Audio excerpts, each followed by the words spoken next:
Xcel Energy provides the energy that powers millions of homes and businesses across 8 western and midwestern states. Headquartered in Minneapolis, the company is an industry leader in responsibly reducing carbon emissions and producing and delivering clean energy solutions from a variety of renewable sources at competitive prices.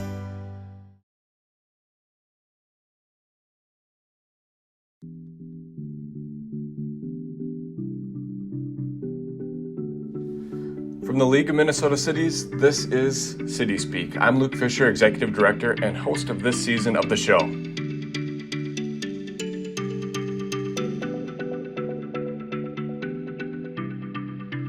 This season, we are having honest and open conversations with city leaders discussing the journey to leadership and the moments that help define big career leaps, either new roles, new projects, or big moments. I'm joined today by Faith Jackson. She is the Chief Equity and Inclusion Officer with the City of Bloomington. Welcome and thanks for being here. Thanks for having me. Yeah, so how long have you worked for the City of Bloomington? 4 years, almost a date. Almost to the date, excellent. Yeah. And where were you before you joined the team in Bloomington? So I started my career in the city of Minneapolis. Okay. But before I joined Bloomington, I was coming from the city of St. Paul. So what does a Chief Equity and Inclusion Officer do? Everything. Everything. Everything. I love it. I know it's so hard to describe what you do. Sure. You know, I get this question from people all the time, including my dad, who at one point was like, "Oh yeah, my daughter she helps people," and he was describing it to family members, and he's like, "Yeah, she helps people fill out applications for things." Okay. And I'm like, "No," but essentially, I work with all 10 departments in our external communities in order to embed the principles of racial equity, inclusion, and belonging in all of our programs, policies, and practices, which is a mouthful and probably something that I won't achieve in my tenure with the city of Bloomington, but it's something we work towards, so that's the goal. That's interesting to hear about, and it's also interesting to hear about how your dad frames the work that you do versus here's the way that I actually show up no for one the knows. community. No one knows what. Everybody's like, wait, so does that mean you do community engagement? Sure. And I'm like, and they was like, well, in training? And I'm like, yes. And it's systems change and policy work? Yes. Supplier diversity? Yes. Hiring? Yes. It's just everything. So you've been the person that's helped the organization sort of transform from the GARE cohort that a lot of people know about, which is the Government Alliance for Race Equity, into a formalized department within the city and have established the program and what it means. Well, when you say it like that, it sounds good. But yes. Sure. No, and that's good. I mean, that's the transformational work that we get to do, and to be one of the first people to really put your thumb on the scale in terms of what that's going to look like for the city has to feel like a big responsibility, but also a really exciting opportunity to define what your work will look like in the future. Yeah, I feel like there, especially when I first started, it was sort of the perfect combination to allow for imposter syndrome, right? Sure. Because it was Bloomington was kind of starting from scratch in terms of building a program. Yeah. And you're building on best practices from Minneapolis and St. Paul, but at the same time you're okay, so it's just me.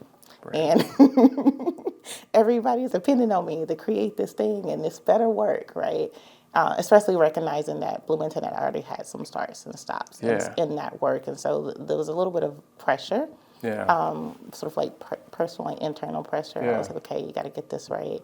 And that can be intimidating, but at the same time, it was exciting because the people that I were reporting to and just sort of the organization as a whole, I felt like they had trust in the work that I was doing. And so that was great because it's sort of this blank canvas, and you're being able to sort of create things, which is something I enjoy doing. So there was a lot of opportunity to create things, and then just kind of hoping that everything you did would work out great.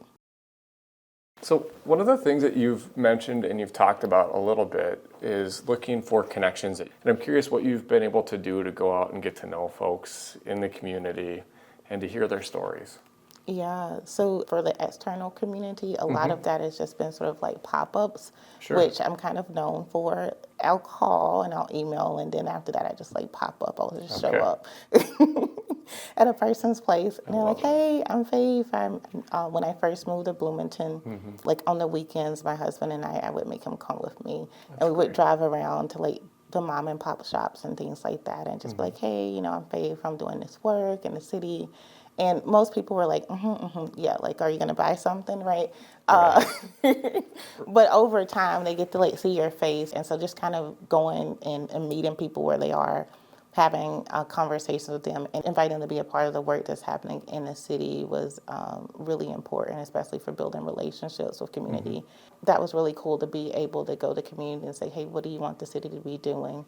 And then to like do it and report back on this is something that we've done, then people were, I think, more trusting. So how important has council leadership been in your work to sort of show support with the community, but also to help get you connected with others? Yeah. What's the council role in that? Yeah, I would say especially early on, there was a lot of sort of like opportunities for council to be supportive of the work. So when I first started in the role, I met with each council member for about an hour, and we talked about what are the needs of your community, what are the things that you've identified, and what are sort of priorities for you, and then also asking for them to help sort of make connections with people in their communities who may be interested in being engaged in the work. I think the other thing that was most helpful is just being supportive out loud. Sure. What does that mean?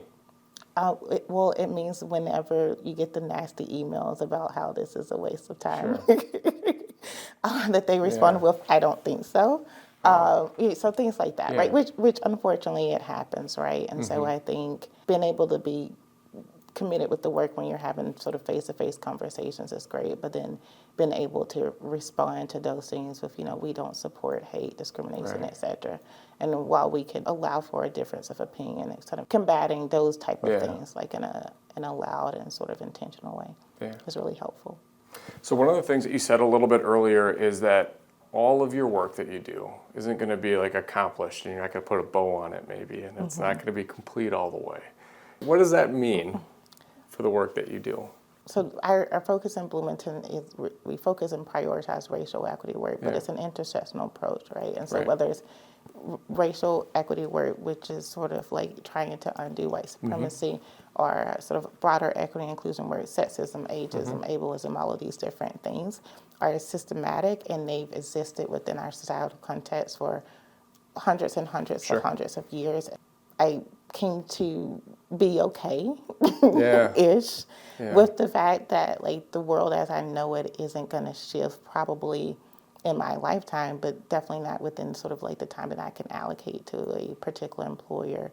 And so while that's a little daunting and depressing at first, it's also motivational because I'm like, well, how can I do the most good, right, while I'm here, so that those who come behind me in this work aren't having to start at the same place that I did. So Faith, one of the things you mentioned is there's a lot of pressure in your work. And when I think about what a chief equity and inclusion officer does, it's like big existential work and probably really practical and tactical work. And as I think about your work in Bloomington, you're part of a small shop, and the pressures that you feel are probably real. And I'm curious how they manifest themselves. Like, where are they coming from? What does that mean when you say that you've got pressure in your work? Yeah, I think from all sides, right? So when I first started in this role, I think there was a lot of like anxiousness in the organization to see like, okay, what are you going to do? Right. And so there was pressure from people who feel like, okay, this isn't a core function of government. Why are we doing these things?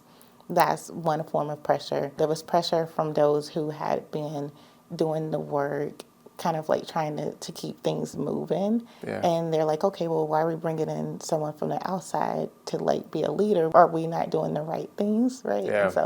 And then there's pressure from community. They were like, okay, how long will you be here? You'll be gone in a few years, right? And then there's pressure from leadership that's like, okay, we need to see results.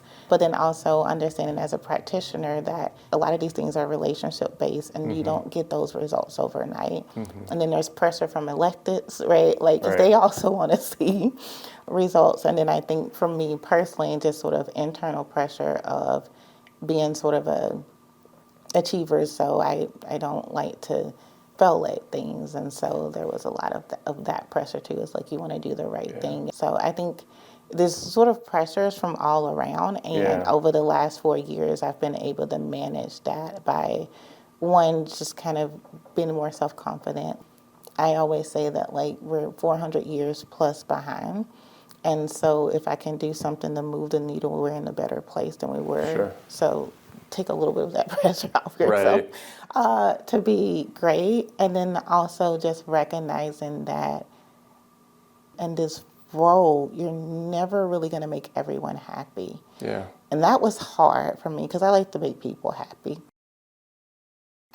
So I really appreciate the vulnerability that you shared about how hard this work can be. And I know when we think about what it means to be a leader in an organization or in a community, it affects us all a little differently. And I know in my own journey, it's meant having to show up differently as a leader to help support this work, but also recognizing that I don't always have the right answers or the right strategy, or sometimes I'm not the right person to lead an effort. And there are different ways that I can help to be supportive and help move the needle as much as I can. And I'm curious if you can reflect on maybe some ideas or some strategies or some things that local leaders in our state could think about to do to show up to be better in this work. Because I think we all want to help our organizations be better.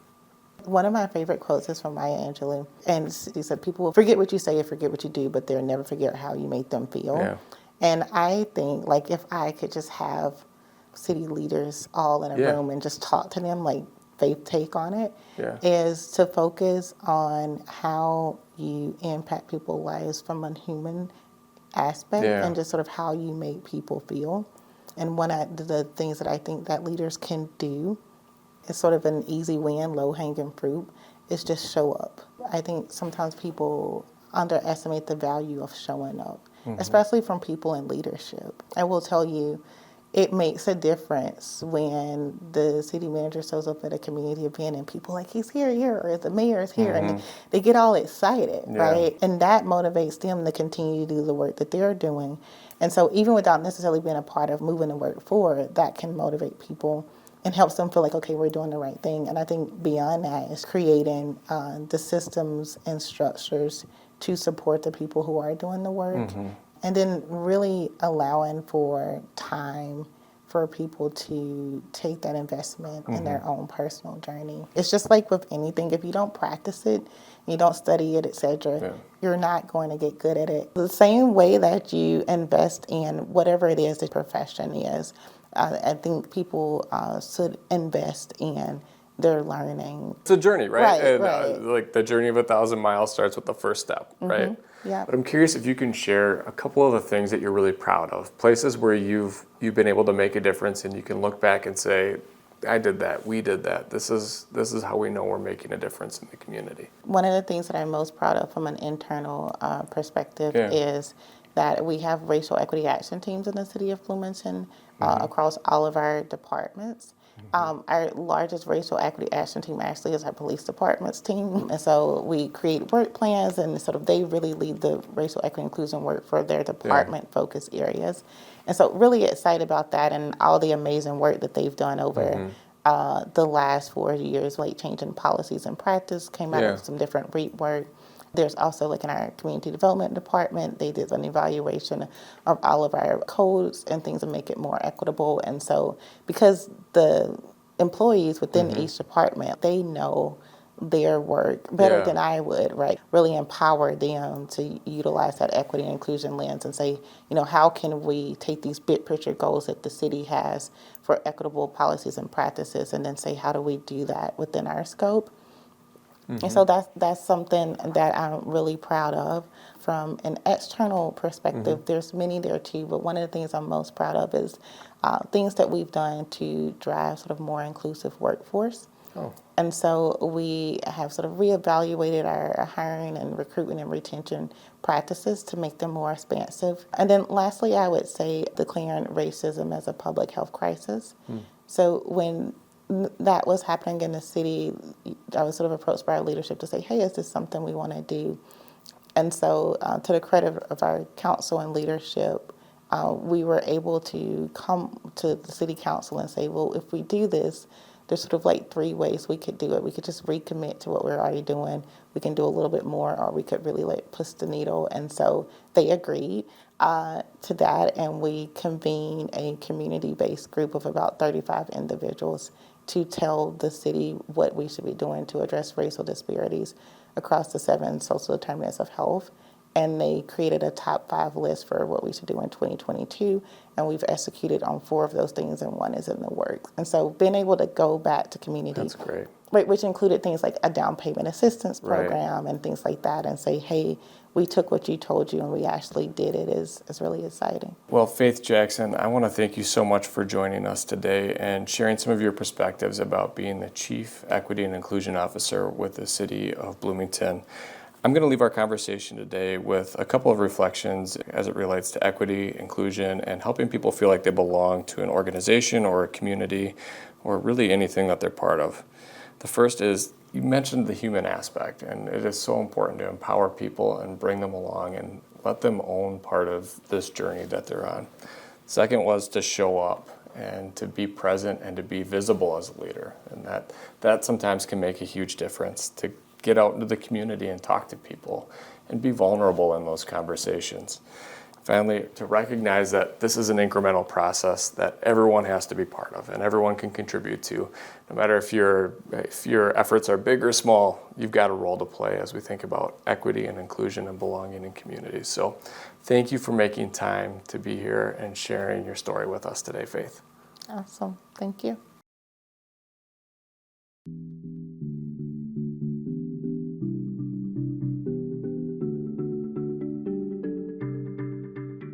That's it for our show today. I want to thank you for listening to City Speak. If you have an idea for an episode, feedback, or want to get in touch, you can connect with us at podcast@lmc.org. Until next time, be well.